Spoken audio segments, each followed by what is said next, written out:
오늘 하나님께서 우리에게 주신 말씀은 골로새서 2장 1절부터 12절까지의 말씀입니다. 여러분과 라오디게아에 있는 사람들과 그 밖에 내 얼굴을 직접 보지 못한 사람들을 위해 내가 얼마나 애쓰고 있는지 여러분이 알기를 바랍니다. 내가 이렇게 하는 것은 여러분 모두가 사랑으로 결속되어 마음의 격려를 받고 깨달음에서 생기는 충만한 확신의 모든 풍요에 이르고 하나님의 비밀인 그리스도를 온전히 알게 하려는 것입니다. 그리스도 안에는 모든 지혜와 지식의 보화가 감춰져 있습니다. 내가 이 말을 하는 것은 아무도 교묘한 말로 여러분을 속이지 못하게 하기 위함입니다. 나는 육체로는 비록 떠나 있으나 영으로는 여러분과 함께 있으며 여러분이 질서 있게 살아가는 것과 그리스도를 믿는 여러분의 믿음이 굳건한 것을 보고 기뻐하고 있습니다. 그러므로 여러분이 그리스도 예수를 주님으로 받아들였으니 그분 안에서 살아가십시오. 여러분은 그분 안에 뿌리를 받고 세우심을 입어서 가르침을 받은 대로 믿음을 굳게 하여 감사의 마음이 넘치게 하십시오. 누가 철학이나 헛된 속임수로 여러분을 노획물로 삼을까 조심하십시오. 그런 것은 사람들의 전통과 세상의 유치한 원리를 따라하는 것이요 그리스도를 따라하는 것이 아닙니다. 그리스도 안에 온갖 충만한 신성이 몸이 되어 머물고 계십니다. 여러분도 그분 안에서 충만함을 받았습니다.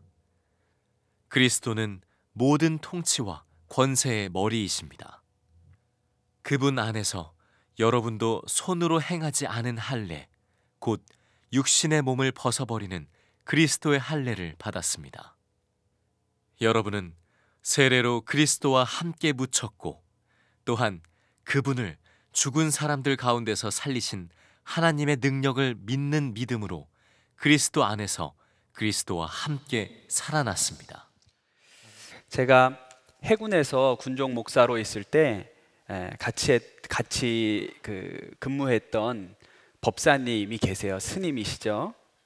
그 예하 부대의 지도 방문을 할 일들이 많이 있었습니다. 그래서 섬에 가게 될 일이 있었는데 한 번은 이 섬에 갈 때 배를 타고 가는 도중에 배를 타고 갈 때 이 스님과 같이 동행하게 된 적이 있습니다. 배를 꽤 오래 타야 했기 때문에 제가 시간이 지루해서 성경책을 꺼내서 제가 성경책을 읽기 시작했습니다. 그러자 스님께서 관심을 보이기 시작하셨어요. 그리고 저에게 하시는 말씀이 목사님 저도 성경책 좀 압니다 그러시더라고요. 그래서 제가 스님 뭘 하십니까? 그렇게 여쭸더니 스님이 노래를 부르시는 거예요.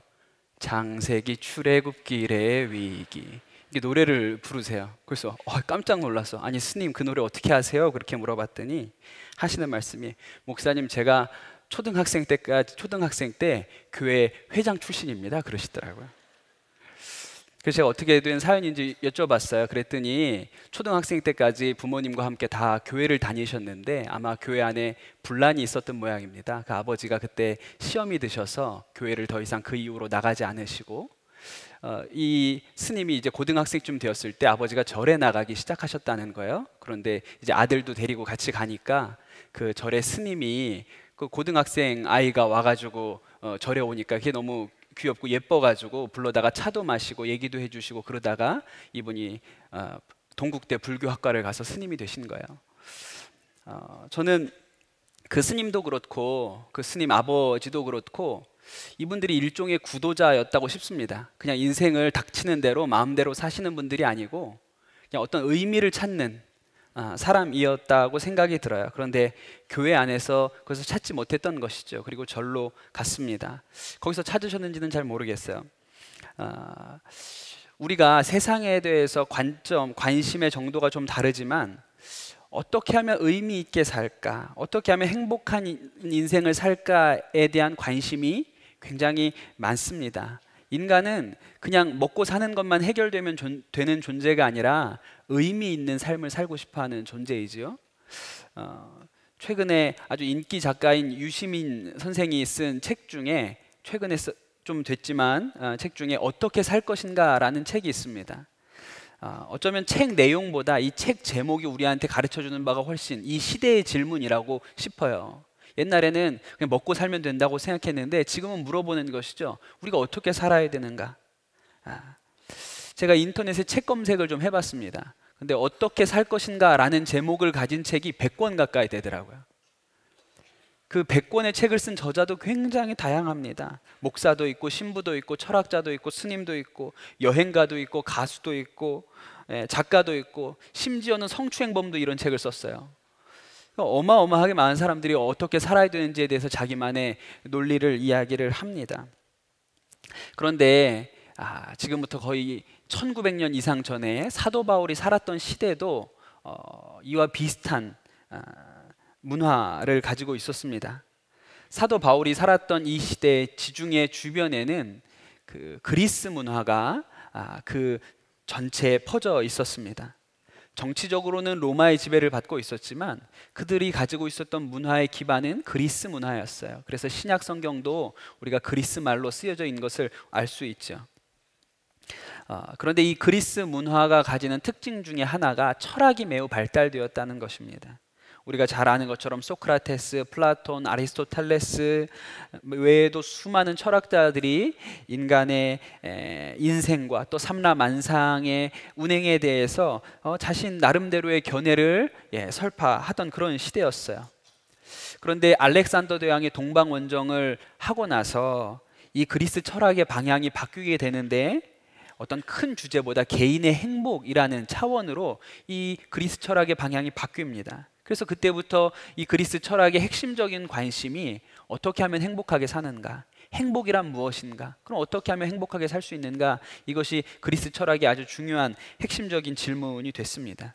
그리고 이런 질문에 답을 내려고 했던 집단이, 철학 집단이 우리가 들어본 에피쿠로스나 스토아 학파, 이런 바로 철학 집단이 됩니다. 사도행전을 보면 이 사도 바울도 아테네에 갔을 때 에피쿠로스파 철학자들 또 스토아 학파 철학자들과 함께 논쟁했다, 이런 말씀이 사도행전에도 나옵니다. 물론 이 골로새라는 곳은 아테네와는 비교할 수도 없는 시골이기는 하지만 이 골로새가 가지고 있었던 문화 역시도 그 그리스 문화에서 다르지 않았습니다. 이 에베소라는 곳이 당대 소아시아에서 가장 중요한 로마 도시였는데 골로새가 그 위성 도시쯤 되는 곳이었거든요. 그러니까 그곳에도 이 그리스 문화가 아주 많이 발달되어 있었으리라고 생각할 수 있습니다. 그러니 이 에바브라가 세운 골로새 교회, 그 교회 안에도 그리스 철학을 사람들이 알고도 있었고 그 영향이 있었으리라는 것을 우리가 쉽게 짐작할 수 있습니다. 그런데 여러분, 아까 말씀드린 것처럼 그 철학의 근본적인 질문은 행복이란 무엇인가? 어떻게 해야 인간이 행복하게 살 수 있는가? 바로 그것이었습니다.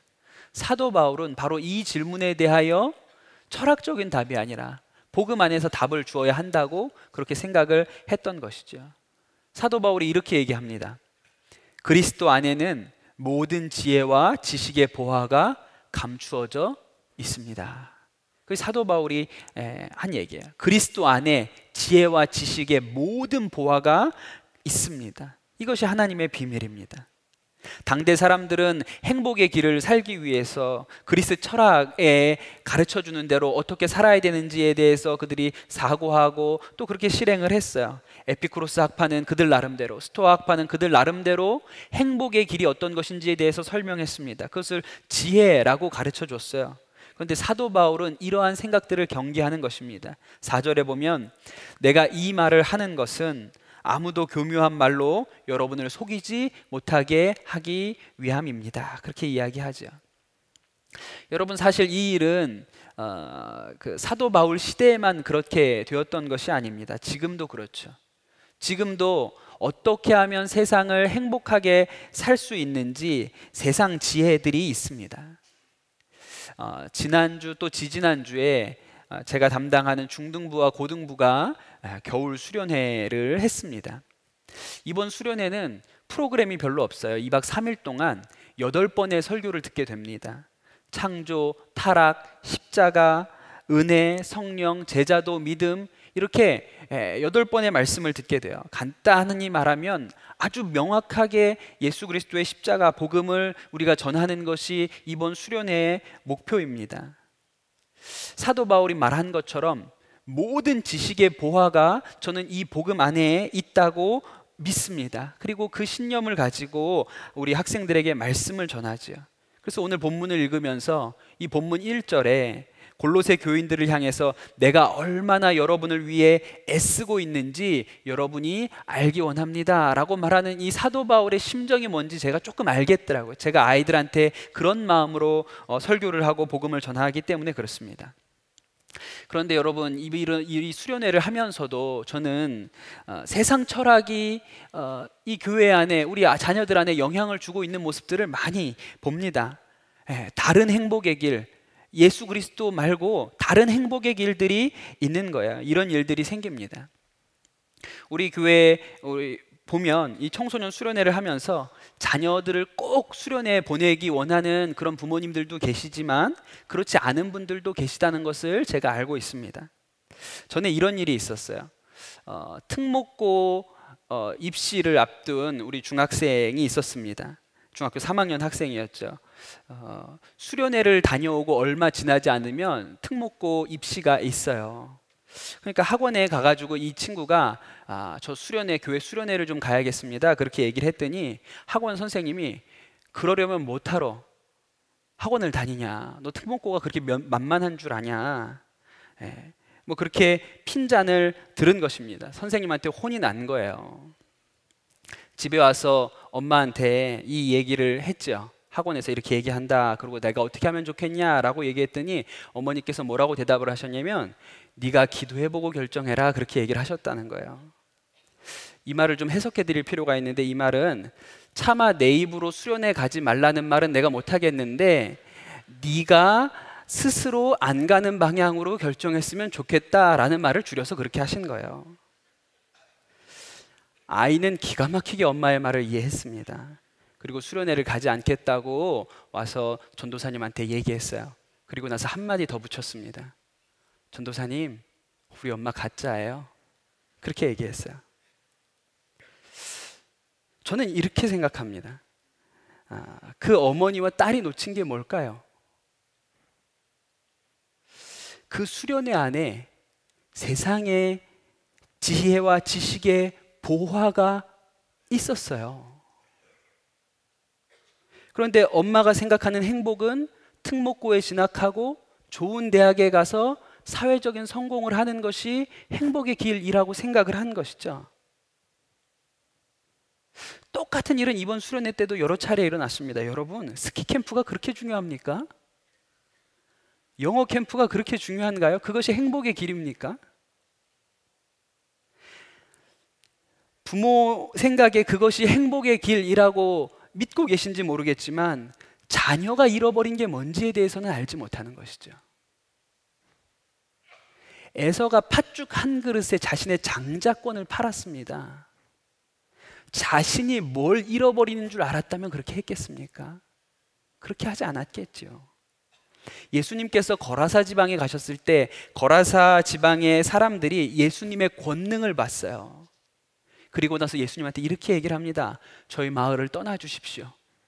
왜 그랬을까요? 돼지떼를 잃어버렸기 때문입니다. 그들이 자신들이 돼지떼와 영생을 맛보았다는 것을 알았다면 그리 했을겠냐고 저는 여러분에게 묻고 싶은 것입니다. 그리스도 안에 모든 지혜와 지식의 근본이 있습니다. 행복의 길이 거기에 있는 것이죠. 이것은 가난한 자나 부한 자나 건강한 자나 약한 자나 지혜로운 자나 어리석은 자나 모두에게 해당하는 예수 그리스도의 복음입니다. 그 모든 사람에게 필요한 행복의 열쇠가 이 예수 그리스도 안에 있는 거예요. 순회 선교단 섬기시는 김용의 선교사님이 이런 이야기를 하시는 것을 제가 들은 적이 있습니다. 오래전 일인데 선교사님께서 강원도에서 어린이 전도협회 간사로 일하실 때 차를 타고 시골 장터 옆을 지나가고 계셨다 합니다. 그런데 한 학생이 추운 날씨인데 이 장터를 그냥 돌아다니고 있는 거예요. 얼핏 봐도 이 아이가 지적 장애가 있는 그런 아이처럼 보였어요. 추운 날씨인데 옷도 얇게 입고 사람들 사이를 지나치고 있는데 아무도 그 학생에 대해서 눈여겨보는 사람이 없습니다. 마치 투명 인간이 지나가는 것처럼 그렇게들 사람들이 그 학생에 대해서 아무런 관심을 가지고 있지 않더라는 거예요. 그 학생 뒷모습을 보는데 자기가 왜 거기 있는지도 알지 못하고 그 심령 안에 외로움이 있는데 그것이 외로움인지 설명도 하지 못하는 이 아이가 그 장터를 돌아다니는 것을 보면서 너무 안타까운 마음과 가여운 마음이 드셨다는 거예요. 그렇다고 뭐 데려다 키울 수 있는 입장도 아니고, 그렇다고 1,000원 정도 주고 가서 맛있는 거 사 먹으라고 그러는 것도 아닌 것 같아서 일단 차를 세워놓고 내려서 그 아이한테 가서 복음을 전하셨다. 이 아이가 알아듣는지 못 알아듣는지, 내가 말을 하면 얘가 이해를 하는지 못하는지도 모르는데 하나님이 널 사랑하신다. 세상을 만드신 하나님이 널 사랑하시고 그 하나님께서 우리를 너무나도 사랑하셔서 예수 그리스도를 주셨다. 그 예수 그리스도의 십자가에서 우리가 구원을 얻었다. 온 손짓과 발짓과 몸짓으로 이 아이에게 복음을 설명하셨다는 이야기를 하시더라고요. 여러분, 우리가 들어야 될 복음이 여기 있지 않습니까? 우리가 찾아야 될 행복의 길이 여기 있지 않습니까? 이것이 장터에서 떠돌고 있었던 이 가난하고 지적 장애를 가졌던 이 아이가 들어야 될 복음입니까? 아니면 우리가 들어야 할 복음입니까? 여러분, 우리 인생의 참 행복의 길, 모든 지혜와 지식의 보화가 예수 그리스도 안에 있습니다. 우리는 그것을 믿고 그것을 전하는 자들이어야 하는 것이죠. 사도 바울이 6절에 그리스도 안에서 살아가라, 또 7절에 그리스도 안에 뿌리를 받고 세우심을 입어야 한다, 그렇게 이야기를 합니다. 예수 그리스도 안에 모든 지혜와 지식이 있으니까 그 안에서 살아야 하는 것이 옳겠죠. 그런데 여러분, 그 안에서 살아가는 것은 도대체 어떻게 살아야 하는 것입니까? 예수 그리스도 안에서 살아가는 것은 어떻게 사는 거예요? 여러분, 그리스도 안에 산다는 것은 바로 이 믿음 안에서 사는 것입니다. 12절 말씀에 여러분은 세례로 그리스도와 함께 묻혔고 또한 그분을 죽은 사람들 가운데서 살리신 하나님의 능력을 믿는 믿음으로 그리스도 안에서 그리스도와 함께 살았습니다. 여러분, 그리스도께서 십자가에 죽으실 때 나도 십자가에서 죽었다. 그리고 이제 그리스도 안에서 함께 살았다. 이 믿음 안에 사는 것이 그리스도 안에 사는 것입니다. 여러분, 이 믿음이 왜 이렇게 중요할까요? 제가 고등학교 윤리 시간에 그 에피쿠로스 학파와 스토아 학파에 대해서 배웠던 기억이 어렴풋이 납니다. 보통 에피쿠로스 학파라 그러면 쾌락주의라고 설명을 하고, 그런데 여기에서 말하는 쾌락은 육체적인 쾌락이 아니라 아타락시아, 마음적으로 평온한 상태를 의미한다, 이런 걸 배웠던 기억이 나요. 반대로 스토아 학파는 금욕주의인데 이 사람들이 생각하는 이상적인 삶의 형태는 아파테이아, 이 아파테이아는 욕구가 사라진 흔들리지 않는 상태를 가리키는 말이다, 그렇게 옛날에 배웠던 생각이 납니다. 근데 제 생각에는 아타락시아, 아파테이아가 뭐가 다르냐, 둘 사이의 차이가 뭐냐, 이런 건 하나도 중요한 것 같지 않고, 중요한 문제는 둘 다 잘 안 된다는 것입니다. 그렇게 사라지지가 않는다는 것이죠. 여러분, 죄인된 인간에게는 행복의 상태가 그렇게 잘 주어지지 않습니다. 행복하기 원한다고 행복하게 되지가 않아요. 그게 우리 삶이 겪게 되는 문제인 것이죠. 그래서 사도 바울이 이렇게 얘기합니다. 8절에 누가 철학이나 헛된 속임수로 여러분을 노획물로 삼을까 조심하십시오. 그런 것은 사람들의 전통과 세상에 유치한 원리를 따라하는 것이요, 그리스도를 따라하는 것이 아닙니다. 그렇게 가르쳐 주는 것이죠. 아타락시아나 아파테이아나 다 좋습니다. 그러나 그렇게 살 능력이 없다면 무슨 의미가 있습니까? 아무런 의미가 없는 것이죠. 그저 세상 불가능한 말장난에 불과한 그런 일들에 불과한 것입니다. 논어에 보면 이런 말이 있습니다. 학문 여역 수행주 불진 즉퇴다, 이런 말이 있습니다. 학문을 하는 것, 공부하는 것은 여역 수행주, 배가 강을 거꾸로 거슬러 올라가는 것과 같다. 그래서 나아가지 않으면 즉퇴, 뒤로 물러난다, 이런 뜻입니다. 여러분, 공부가 쉽습니까? 어렵습니까? 어렵습니다. 왜 어렵죠? 계속 까먹거든요. 계속 잊어먹어요. 그러니 나아가지 않으면 뒤로 가는 것이죠. 공부는 영어 공부를 1년 좀 열심히 하다가 덮었습니다. 그러면 6개월 후에 그 덮은 데부터 시작하는 게 아니라 다시 처음부터 시작하는 거예요. 그러니까 잘 앞으로 나아가지 않지요. 그런데 여러분, 우리 인생이 꼭 그와 같다는 것입니다. 우리 인생도 마치 강을 거꾸로 거슬러 올라가는 배와 같아서 잘 앞으로 나아가지 않아요. 죄의 본성이 도도하게 강처럼 흐르고 있습니다. 우리 배는 그것을 거꾸로 거슬러 올라가는 것이죠. 그러니 우리는 이 강을 거꾸로 거슬러 올라가려고 죽어라고 노를 젓는 거예요. 그러나 배는 쉽사리 앞으로 나아가지 않습니다. 그러다가 지치죠. 쉽니다. 아우, 더 이상 힘들어서 이렇게는 못 살겠다 하고 쉬면 그 자리에 멈춰 있을 것 같은데 강이 흘러가고 있기 때문에 다시 원점에서 출발해야 되는 거예요. 그러니 여러분, 우리의 인생이 열심히 사는 것, 최선을 다하는 것으로 그렇게 행복을 얻지 못한다는 것입니다. 거기에는 한계가 있어요. 그런데 여러분, 예수 그리스도 십자가의 복음, 모든 지혜와 지식의 보화, 나는 죽고 예수로 사는 삶은 이 배에 돛을 단 것과 마찬가지인 것입니다. 순풍을 타고 돛에 바람을 가득 채우고 강을 거꾸로 거슬러 올라갈 수 있는 능력을 받는 것이 복음 안에 사는 것이에요. 여러분, 그런데 이 능력이 어디로부터 옵니까? 예수 그리스도 안에 있다는 거예요. 미국의 팀 호이트라는 유명한 부자가 있습니다. 부자라는 말은 아들과 아버지가 있어요. 아버지의 이름이 딕 호이트고 아들의 이름이 릭 호이트입니다. 이 아들 릭은 태어날 때부터 뇌성마비 장애를 가지고 태어나서 전신을 움직일 수 없는 형편이에요. 이 아이가 중증 장애를 가지고 태어났는데 15살쯤 되었을 무렵에 컴퓨터 자판을 쳐서 아버지와 의사소통을 하는데 아버지한테 컴퓨터로 이렇게 얘기를 했어요. 아빠, 저와 같이 달리기 경주에 나갈 수 있어요? 그렇게 자판에 쳤다 그럽니다. 아버지는 지금까지 한 번도 달리기 대회에 나가본 적이 없고 뛰어본 적이 없어요. 그런데 아들의 그 진지한 물음 앞에 아들을 실망시킬 수가 없어서 이 아들을 휠체어에 태우고 경기에 나갑니다. 그리고 완주해요. 꼴찌에서 두 번째로 결승선을 통과했습니다. 그런데 이 경기 후에 아들이 하는 얘기가, 아빠, 내가 처음으로 내 몸의 모든 장애가 사라진 것 같은 느낌을 받았어요. 그렇게 아들이 이야기를 했어요. 그리고 그 후로 이 아버지가 아들과 함께 달려야겠다 이렇게 생각을 합니다. 그리고 1981년 보스턴 마라톤 대회에 아들과 함께 처음으로 출전을 합니다. 그러나 중도에 포기하고 말았어요. 이듬해 다시 도전합니다. 그래서 마라톤을 완주하는데 성공합니다. 그 후로 24년 동안 매번 보스턴 마라톤 대회를 완주했어요. 아들과 함께.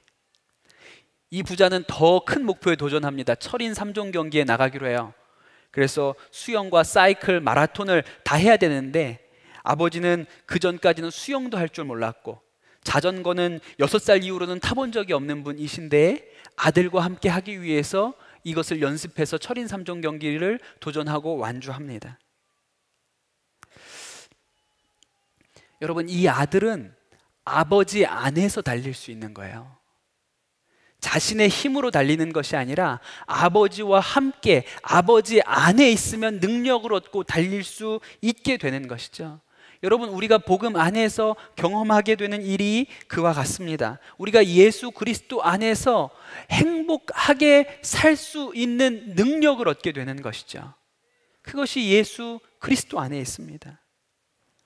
제가 최근에 감명 깊게 읽은 책의 한 부분이 있어서 여러분에게 소개드리고 말씀을 마치려고 합니다.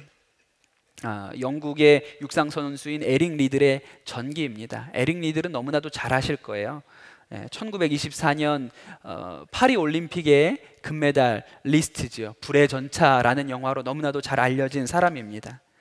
그 파리 올림픽에서 주일을 지켜야 된다, 주일 성수해야 된다는 그 믿음 때문에 자신의 주종목이었던 100m 경기를 포기합니다. 엄청난 비난을 받았죠. 그리고 400m 경기에 출전해서 주종목도 아닌데 세계 신기록으로 금메달을 땁니다. 그가 했던 아주 유명한 말이 처음 200m는 제가 달렸고 나머지 200m는 주님이 달리셨습니다. 그렇게 이야기를 한 것이 알려져 있습니다. 에릭 리들은 예수 그리스도 안에서의 능력이 무엇인지, 예수 그리스도 안에 사는 것이 무엇인지를 정말 알고 있었던 사람이에요.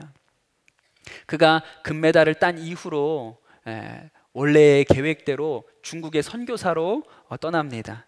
그런데 당시 중국이 일본과 전쟁 중이었습니다. 일본이 태평양 전쟁을 일으키고 중국을 침략하면서 중국에 있던 모든 외국인들을 수용소 안에다가 가두게 된 형편이었어요.